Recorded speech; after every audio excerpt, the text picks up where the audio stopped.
Hi my student, আজকে আমরা 549 পেজের বিভাগ ক্ষয়ের যে 3 নম্বরের প্রশ্নগুলো রয়ে গেছিলো 49 থেকে শুরু করে 50 পেজ পর্যন্ত আমরা সেগুলো করব। বেশি বকমবাজি না করে শুধুমাত্র আমরা আজকে আমাদের মেন উদ্দেশ্য 549 পেজটা কমপ্লিট করি। ঠিক আছে, চলো প্রথম প্রশ্ন দেখো দেওয়া আছে কি ভালো সুন্দর। এবারের কন্টেন্টটা এই প্রশ্নগুলো কিন্তু খুব সুন্দর, তো ওই জন্যে কোনো বকমবাজি নয়, ডাইরেক্ট কন্টেন্টে ফোকাস করো। তোমরা কিন্তু পিভি সমান এনআরটি ওটা মনে রেখে রেখে প্রমাণ করো। আমি কিন্তু যেটা দিয়ে আছে ওখান থেকেই প্রমাণ করবো, মানে শর্টকাটে প্রমাণ করবো। ঠিক আছে, বুঝতে পারলি কী করে করবো? দেখো আমরা কি জানি, দিয়ে আছে কি পিভি সমান এনআরটি, আমি আর কিছু জানার দরকার নেই। আচ্ছা, আমরা বয়েলের লিখবো এখানে প্রথম। কি জানি? বয়েলের থেকে জানি, বয়েলের সূত্র থেকে জানি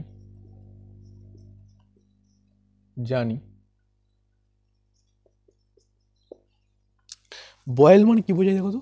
আমরা বলি না হাফ বয়েল ডিম সিদ্ধ, ফুল বয়েল ডিম সিদ্ধ, উষ্ণতা বোঝায়, তাই তো? ভালো করে বুঝো, আর কিছু জানার দরকার নেই, শুধুমাত্র ওইটুকু জানলেই হবে, উষ্ণতা বোঝায়। আচ্ছা, আর আমরা জানি কি চার্লস হোক বয়েলস হোক যে কোনো গ্যাসের ক্ষেত্রে মোল বা ভর সংখ্যাটা কনস্ট্যান্ট, তাই তো, স্থির। তাহলে যেটা স্থির সেটাকে কেটে উড়ি দাও, তাহলে উষ্ণতা স্থির, কেটে উড়ি দাও। আচ্ছা, এনটা স্থির, কেটে উড়ি দাও, তাহলে দেখতে পাচ্ছি কি পিভি সমান আর পাচ্ছি, তাই না? আমি যদি বলি ভি সমান, এটা পিটা গুণ ছিল, তাহলে কী হবে আর বাই পি। বুঝতে পারলে? তাহলে ভি সমান আর কোনো একটা, দেখো আর তো সব গ্যাসের ক্ষেত্রে একই, ওর মান তো সব গ্যাসের ক্ষেত্রেই একই হয়।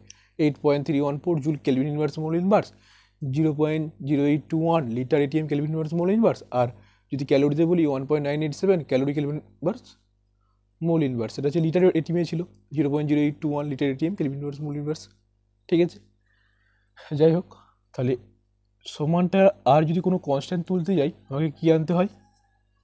প্রপোর্শনাল আনতে হয়। আচ্ছা, তাহলে কী হবে? কিছু নেই, মানে এখানে কত আছে 1, তাহলে কি, তাহলে কনস্ট্যান্ট আর সমান উঠে গেল, প্রপোর্শনাল গেলো, তাহলে কী লিখবো 1/p। এবার ব্যাকেট, তাহলে এটা লিখে দিই ভি প্রপোর্শনাল টু 1/p। তাহলে যখন ওই লিখতে যাচ্ছিলাম, যখন টি স্থির। বুঝতে পারলে? আমি এদেরই সাহায্য নিয়ে করব, আমি অত মুখস্থ, আমার অত মানে মনে রাখার দরকার নেই, মুখস্থই বলি, তোমরা সবসময় মুখস্থ করে বেকার, সব এখান থেকেই করা যাবে, যারা দিয়ে আছে ওখান থেকেই করা যাবে। আচ্ছা, ফের এবার আমরা কি করব? 2 নম্বর লিখব চার্লসের সূত্র। চার্লসের সূত্র থেকে পাই, পরীক্ষায় কিন্তু এটাই কাজ দেবে, অত মনে রাখার কি দরকার নেই। তাহলে আমরা জানি কি পিভি সমান এনআরটি, তাই তো। চার্লস মানে কি বোঝাই? চার্লসের চ আছে, চ মানে ভাববো চাপ, আর গ্যাসের মোলটা তো কনস্ট্যান্ট, তাহলে মোলটাকে ফার্স্ট উড়ি দাও দেখেই, তারপর কি করবে চাপটাকে উড়ি দাও, তাহলে পড়ে আছে কি এন আর টি। আমি একটু আগে কি বললাম না, এই যে ইউনিভার্সাল কনস্ট্যান্ট সার্বজনীন গ্যাস দেবো এটা, আর সমান তুলতে গেলে কি আনতে হয়? প্রপোর্শনাল। আচ্ছা, তাহলে এটা লিখে দাও, তাহলে ভি প্রপোর্শনাল টু টি, যখন লিখবে হোয়েন পি স্থির, মানে চাপটা স্থির। 3 নম্বর, এবার এখান থেকে আবার করবো অ্যাভোগাড্রো ফর্মুলা। আমরা জানি, কি জানি? অ্যাভোগাড্রো ফর্মুলাতে কিছু না জানলে শুধু মনে রাখো, জাস্ট কিছু জানার দরকার নেই। অ্যাভোগাড্রো ফর্মুলাতে কি জানি না, শুধুমাত্র কি বলছে, সমচাপ ও উষ্ণতায় সময়তন সকল গ্যাসে সমসংখ্যক অণু থাকে, তাই না? তাহলে সমচাপ আর উষ্ণতা, তাহলে উষ্ণতা আর চাপটা সমান করে দাও, তাহলে চ্যাক করে কেটে দাও, উষ্ণতা আর চাপ উড়ে গেল, তাহলে আছে কি ভি সমান এন ইন্টু আর। বুঝতে পারলে? আচ্ছা, এন আর, এন নয় আর সমান তুলতে গেলে কি আনতে হয়? প্রপোর্শনাল, তাহলে এন। বুঝতে পারলে? তাহলে এটা হচ্ছে কি লিখবো, অ্যাভোগাড্রো ফর্মুলা থেকে পাই, অ্যাভোগাড্রো সূত্র থেকে পাই কি পাই? ভি প্রপোর্শনাল টু এন, যখন টি ও পি স্থির, তাই তো।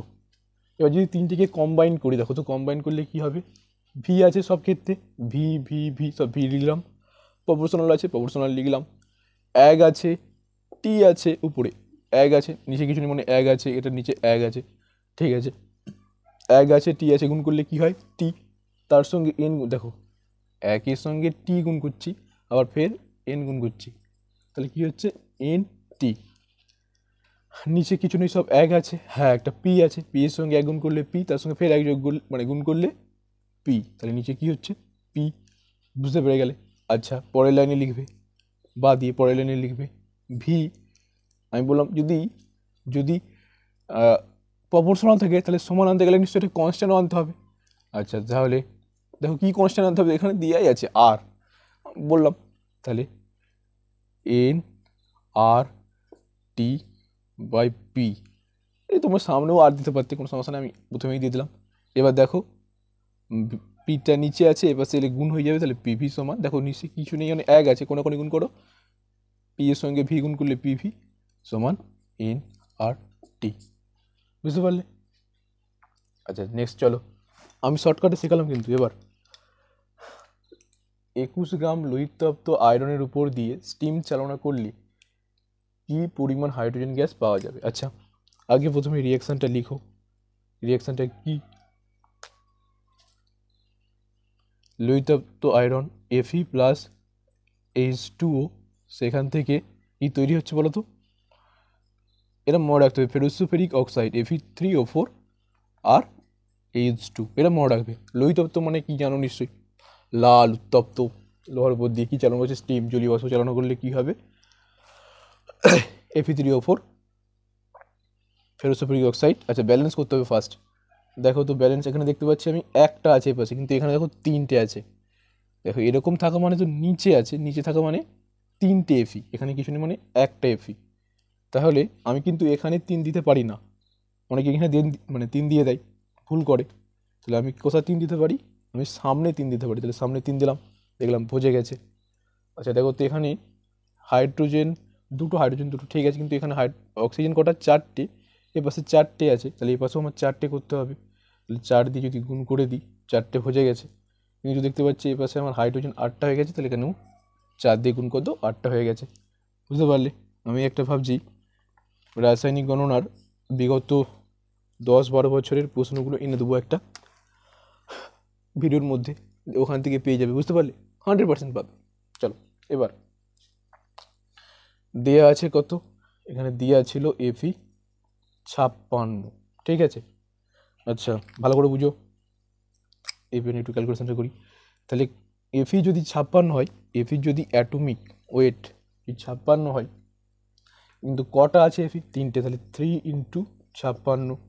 আচ্ছা কি পাওয়া যাবে বলছে, হাইড্রোজেন, তাহলে প্রথমে মানে জল ফল নিয়ে আমার কাজ নেই, তাহলে আমার হাইড্রোজেন আর আয়রন নিয়ে কাজ, তাহলে আমার জানি H2 মানে কি 1 × 2, কারণ একটার জন্যে কত হয়, একই হয়, মানে হাইড্রোজেনের তো পারমাণবিক ভর কত, এক, দুটো আছে মানে H2 আছে, তাহলে 1 × 2 কত হচ্ছে 2 গ্রাম, কিন্তু এখানে আবার কত দিয়ে গুণ আছে, 4 দিয়ে গুণ, তাহলে 4 দিয়ে গুণ থাকা মানে 4 ×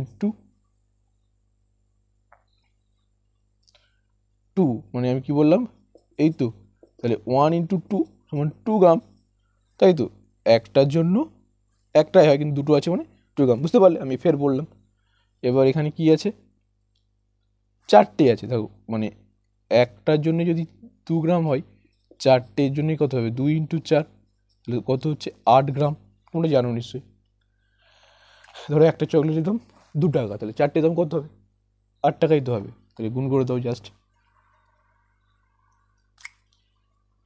2, তাহলে 4 2 8 গ্রাম, তাহলে লিখতে হবে কি, এটা আগে গুণ করলে কত হয় দেখো তো, 3 6 18 8, হাতে আছে 1, 15 1 16, ঠিক আছে, তাহলে লিখবো কত 100 গ্রাম, লিখে দাও 168 গ্রাম লোহিতপ্ত লোহিতপ্ত লোহিতপ্ত আয়রনের উপর দিয়ে স্টিম চালনা করলে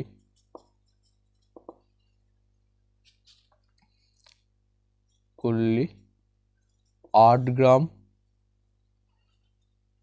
H2 গ্যাস পাওয়া যায়। ঠিক আছে, এখানে লিখলাম একটু। আচ্ছা, এবার 1 গ্রামে বার করতে গেলে 1 গ্রাম লোহিতপ্ত আয়রনের উপর দিয়ে স্টিম চালনা করলে কি হবে, একে মানে তো ভাগ হয়, তাহলে কি করবে, ডান পাশ বাই বাঁ পাশ। ডান পাশে কত আছে 8 গ্রাম, নিচে কত আছে 168 H2 গ্যাস পাওয়া যায়। কতবার করতে বলছে 21, তাহলে 21 গ্রাম লোহিতপ্ত আয়রনের উপর দিয়ে স্টিম চালনা করলে কত হবে, 21 দিয়ে ডাইরেক্ট গুণ করতে হবে, তাহলে 8/168 ইন্টু 21, এখানে গ্রাম কেন, নিচেরটা গ্রাম নয়, তাহলে গ্রাম H2 গ্যাস পাওয়া যাবে। দেখো তো আমি যদি 21 দিয়ে কাটি, 21 8-এ দেখো, যদি 21 ইন্টু 8 করি, 8 1 8, 8 2 16, তাহলে 21 8-এ হচ্ছে। আচ্ছা, 8 দিয়ে কাটলে 8 1 8, তাহলে কত হবে আমি বলতে পারি 1 গ্রাম H2 পাওয়া যাবে। আচ্ছা, এখানে কিন্তু এরা শেষ করেনি, বলছে আবার এসটিপিতে আয়তন কত, এসটিপিতে আয়তন কত। তাহলে আমি তো জানি আয়তন বার করতে বলছে, মানে আমি সেই একটা তোমাদের মানে সূত্র আগে ভিডিও শিখালাম, গ্যাস দ্বারা, তাহলে এখানে বলবো H2 গ্যাসের আয়তন লিখে দেবো, অত গ্যাস দ্বারা অধিকৃত আয়তন লেখা দরকার নেই, H2 গ্যাসের আয়তন ডিভাইড বাই 22.4 লিটার সমান প্রদত্ত ভর, মানে কত পাচ্ছি 1 গ্রাম, 1 গ্রাম মানে H2 গ্যাসের কত ভর পেলাম 1 গ্রাম। আসলে গ্রাম আণবিক ভর কত একটু আগে শিখালাম, H2 মানে কত, হাইড্রোজেনের 1 হয় কিন্তু দুটো আছে, তাহলে তো হতে হবে 2 গ্রাম, তাহলে 2 গ্রাম, দেখো গ্রাম গ্রাম উঠে যাচ্ছে, তাহলে নিচে আছে 22.4, তাহলে উপরে যাবে, তাহলে H2 গ্যাস এর আয়তন 22.4 লিটার বাই 2, 2 দিয়ে কাটলে 2 11.2, তাই তো, হ্যাঁ, তাহলে কত হচ্ছে 11.2 লিটার। বুঝতে পারলে? চলো নেক্সটটা করে নিই। 4 গ্রাম সোডিয়াম হাইড্রোক্সাইডকে প্রশমিত করতে কত গ্রাম সালফিউরিক অ্যাসিড, এটা প্রশমন বিক্রিয়া, এটা কি বিক্রিয়া না নিউট্রালাইজেশন রিয়াকশন, তাই তো, তোমরা জানো অ্যাসিড আর ক্ষার বিক্রিয়া করলে জল আর লবণ উৎপন্ন হয়, তাই তো। আচ্ছা, সমস্যা নেই, তাহলে এখানে কি, ধরো ক্ষার NaOH তো সোডিয়াম হাইড্রোক্সাইড, ওর সঙ্গে কি বিক্রিয়া করছে সালফিউরিক অ্যাসিড H2SO4, কি তৈরি হবে দেখো তো, সোডিয়াম, সোডিয়াম মানে এর যত জানি আমি 1, আচ্ছা সালফেট SO4 2 মাইনাস হয়, মানে কত হচ্ছে, এর উপরে 2 আছে, তাহলে এর মাল ওর কাছে, ওর মাল এর কাছে, ঠিক আছে, তো এর মাল যদি যায় তাহলে কি হচ্ছে Na2SO4, এই দুইটা লেখার দরকার নেই, যখন লিখি মানে সংকেত লিখি এসব উপরে লেখা দরকার নেই, বুঝতে পারলে কেসটা। আচ্ছা, তাহলে কি হবে Na2SO4 হলো, Na2SO4 হলো, Na2SO4 প্লাস জল হবে, জল মানে H2O, এবার ব্যালেন্স করা সমান, প্রথমেই দিয়ে দিলাম, ব্যালেন্সটা করে নাও, দেখতে পাচ্ছি 2 আছে, এখানে 1 আছে, তাহলে প্রথমে সামনে গুণ করতে বললাম, ঠিক আছে, এবার দেখতে পাচ্ছি 2 1 2, মানে এ পাশে দুটো, ও এখানে দুটো আর এখানে 4টে, মোট কটা হচ্ছে 6টা, তাহলে এখানে দেখতে পাচ্ছি আমার 4টে আর এখানে 5টা, তাহলে 2 দিয়ে গুণ করে দাও, গুণ করলে 4টে, এখানে ও 4টে আর এখানে 2 1 2, তাহলে 6টাই হচ্ছে। হাইড্রোজেন দেখো 2 2 4, হাইড্রোজেন এখানে দুটো, এখানটায় দুটো আর এখানে 2 1 2, মানে 2 2 4ই হচ্ছে, বুঝতে পারলে ব্যালেন্সটা। এবার মেন জিনিসটা শিখে নাও,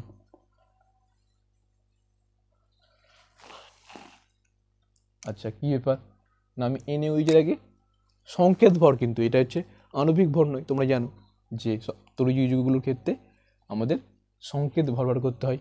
আচ্ছা, 2 গুণিত Na, এর মান কত 23, ও মানে কত 16, এইচ মানে কত 1। আচ্ছা, আর কাকে দরকার আমার? সালফিউরিক অ্যাসিড দরকার। কি বলা আছে? সোডিয়াম হাইড্রোক্সাইডকে প্রশমিত করতে। তাহলে আগে এটা বার করে নিই, দেখি কত হচ্ছে। 39, 23-এর সঙ্গে 16 যোগ করলে 39 প্লাস 1 40, তাহলে কত হচ্ছে 80 গ্রাম লিখে দিলাম। H2SO4 মানে H দুটো আছে, মানে একটার জন্য 1, দুটোর জন্য 2, প্লাস সালফারের কত 32 দেওয়া আছে, প্লাস অন্য মৌল এলেই প্লাস দেবো। তাহলে কত আছে? অক্সিজেন কত আছে 16 ইন্টু 4, কেন 4টে অক্সিজেন ছিল। সালফার দেখো কিছু মানে একটা আছে, তাহলে গুণিত 1 দেওয়া দরকার নেই অত। এবার 2 32 4 16 64 যোগ করলে 98 পাবো। আচ্ছা ঠিক আছে, 98 গ্রাম। বলছে কত গ্রাম সালফিউরিক, যেটা বলবে সেটাকে ডান পাশে লেখার চেষ্টা করবো। তাহলে বলবো কি 80 গ্রাম এইচ NaOH প্রশমিত করতে প্রয়োজন 98 গ্রাম H2SO4। তাহলে 1 গ্রাম NaOH প্রশমিত করতে প্রয়োজন 98। তাহলে ডান পাশ বাই বাঁ পাশ, ডান পাশে 98 ছিল, বাঁ পাশে 80 ছিল, H2SO4। আচ্ছা, এবার এখানে দেওয়া আছে 4 গ্রাম, তাহলে 4 গ্রাম NaOH প্রশমিত করতে প্রয়োজন হবে। তাহলে ব্যাপারটা কি 4 গুণিত 98 বাই 80, 4 দিয়ে কাটলে ডাইরেক্ট 4 20 80, তাই তো। আচ্ছা, 2 দিয়ে কাটলে 2 10, 2 দিয়ে কাটলে 49, দেখতে পাচ্ছ নিশ্চয়ই। আচ্ছা, এখানটা করে দিচ্ছি। তাহলে কি দেখো বললাম 4 গুণিত 98 বাই 80, তাই তো। 4 দিয়ে কাটলে 4 20, এবার যদি কাটি 2 দিয়ে কাটলে 2 10, 2 49। দেখো দশমিকে যেহেতু 10 আছে মানে একটা শূন্য আছে, তাহলে এদিক থেকে একটা ঘরে দশমিক করবে, 4.9 গ্রাম। তাহলে লিখে দেবে কি 4 গ্রাম NaOH-কে প্রশমিত করতে 4.9 গ্রাম H2SO প্রয়োজন। ঠিক আছে, চলো নেক্সটটা দেখি।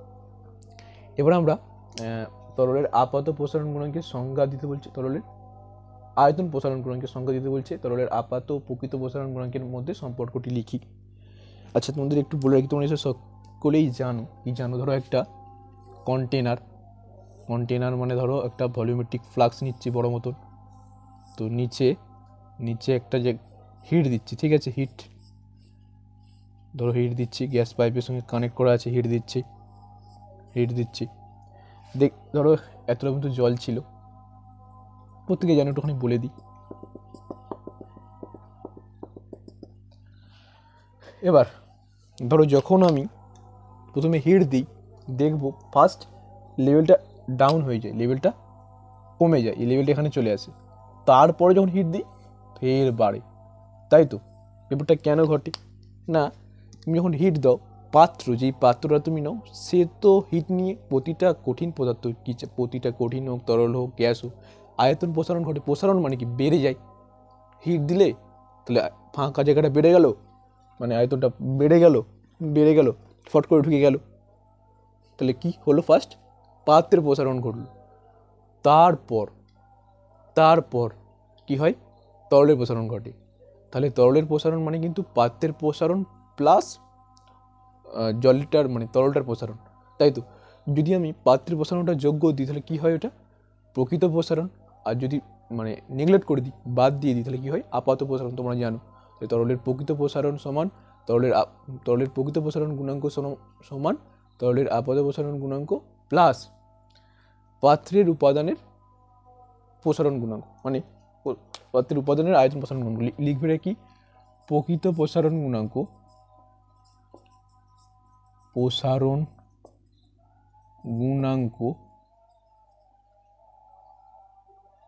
সমান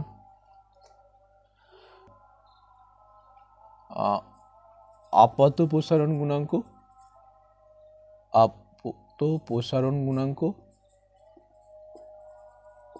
গুণাঙ্ক প্লাস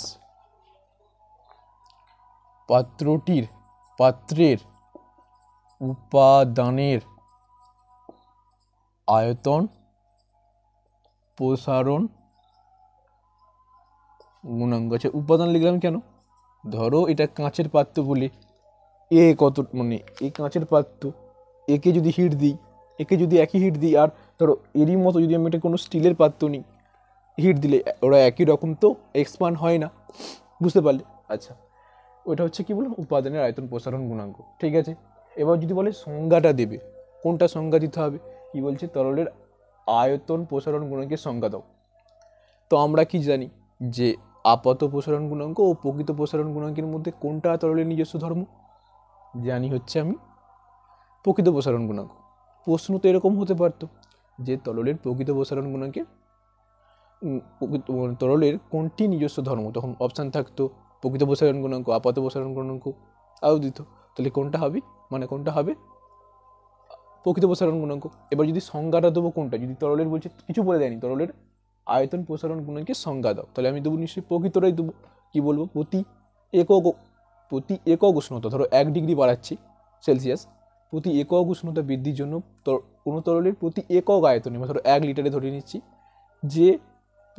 যে পরিমাণ প্রকৃত প্রসারণ ঘটে তাকে ওই তরলের, যে পরিমাণ প্রসারণ ঘটে তাকে বলবো কি, ওই তরলের প্রকৃত প্রসারণ গুণাঙ্ক। তাহলে কি বললাম, প্রতি একক উষ্ণতা বৃদ্ধির জন্য কোনো তরলের প্রতি একক আয়তনে যে প্রসারণ ঘটে,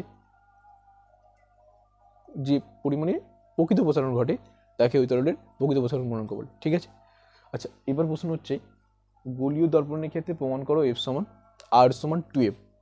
I have already done it, আমি এটা তোমাদের কিন্তু করে দিয়েছি, দেখবে একটা ভিডিওতে করানো আছে। গোলীয় দর্পণে লেখা আছে, তাহলে নিশ্চয়ই তুমি অবতল উত্তল যে কোনোটাই করতে পারো। আমি কিন্তু অবতল দর্পণ ব্যবহার করে, মানে নিয়ে করে দিলাম, ঠিক আছে। চলো এটাতে সময় নষ্ট করে লাভ নেই, চলো নেক্সট পার্টটা করে নিই। কিন্তু আমার একটা প্রশ্ন মনে পড়লো, মনে হয় আমি এটা সেই সালফান কি ওটা মনে স্কিপ করে গেছিলাম কোনো একটা স্কুলে যখন করছিলাম, মানে প্রথম যে স্কুলটা করছিলাম সালফানটা কি স্কিপ করে গেছিলাম। সালফান হচ্ছে যেন 100% ওলিয়ামকে বলা হয়, ঠিক আছে, 100% ওলিয়ামকে বলা হয় সালফান, ঠিক আছে, একটু বলে দিলাম। যাই হোক এটা করে নাও। এবার প্রশ্ন হচ্ছে, পুরো বেশিরভাগই দেখো এখানে কি আছে, গাণিতিক আছে, তাই তো, গাণিতিক প্রশ্নগুলো করতে হবে। আচ্ছা এটা শেষে করব, এগুলো আগে করে নিই, ঠিক আছে। আচ্ছা কিন্তু কী বলে আছে না, প্রতিসরাঙ্ক মিউ সমান আমরা কি জানি, শূন্য স্থানে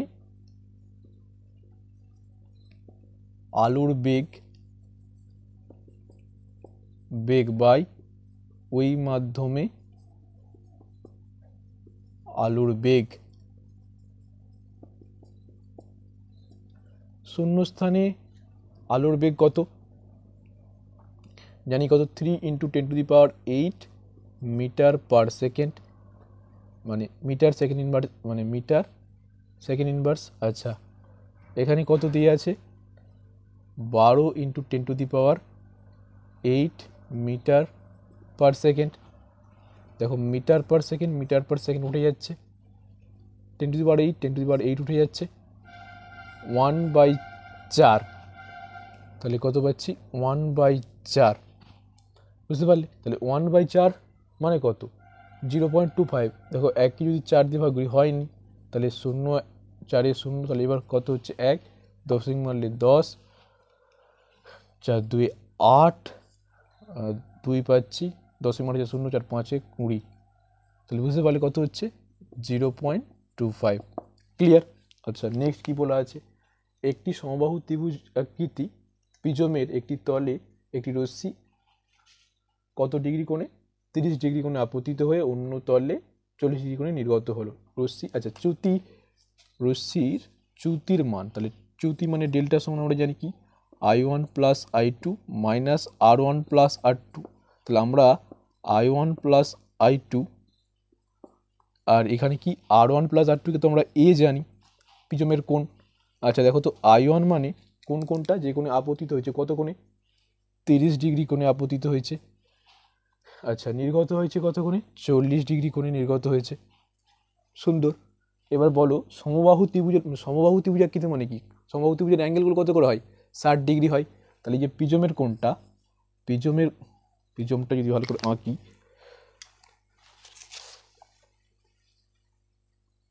প্রিজমটা যদি আঁকি, ধরো এই একটা প্রিজম,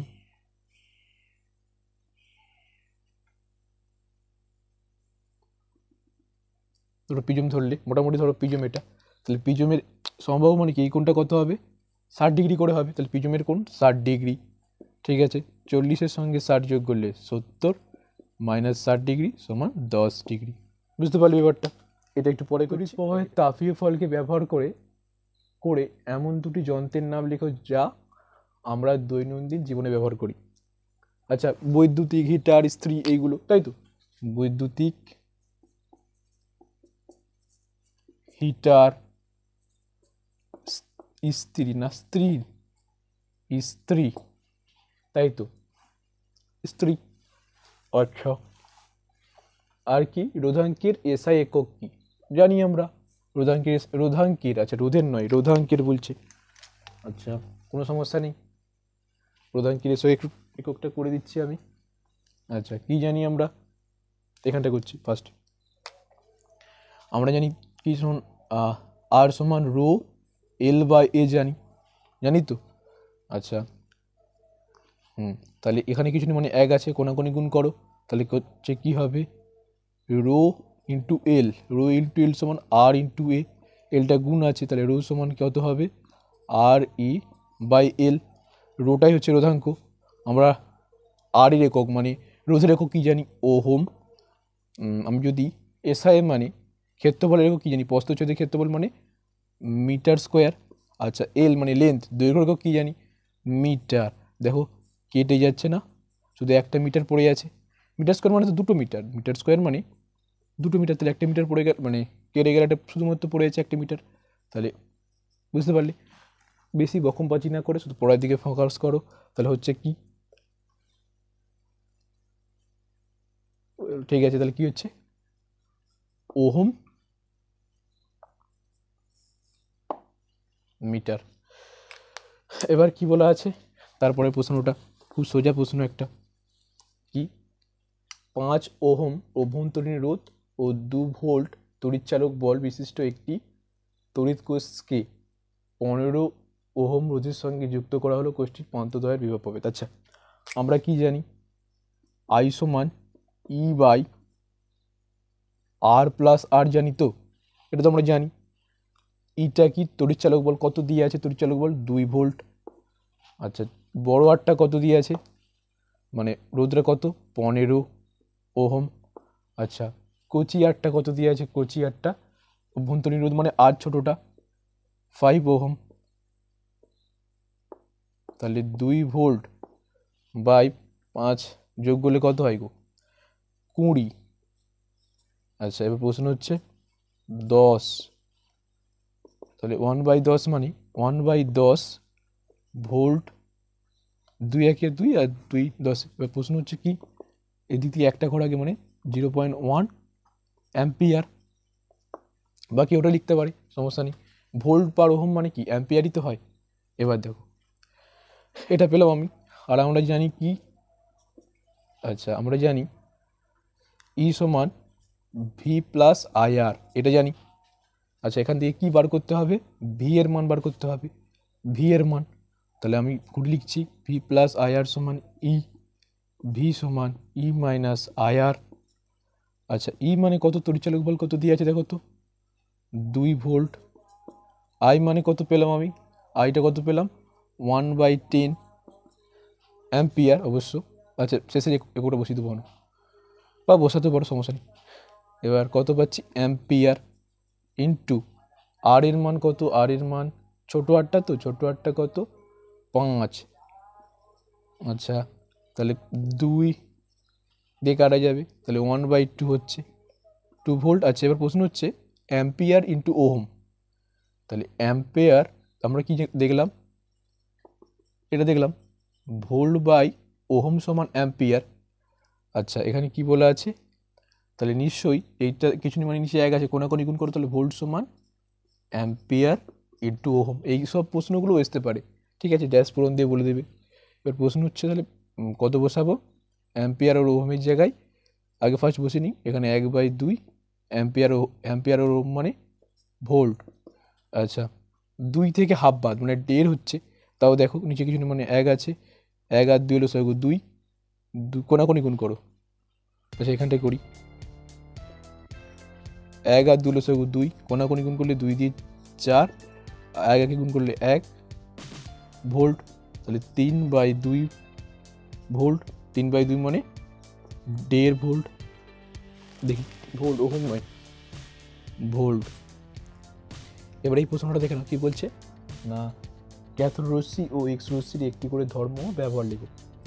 আমি একটা কমন বলছি ধর্ম। ক্যাথোড রশ্মি কী? সরলরেখায় চলে। ক্যাথোড রশ্মি কী তোমরা 9-এ পড়ছো? ক্যাথোড তল থেকে লম্বভাবে নির্গত হয়।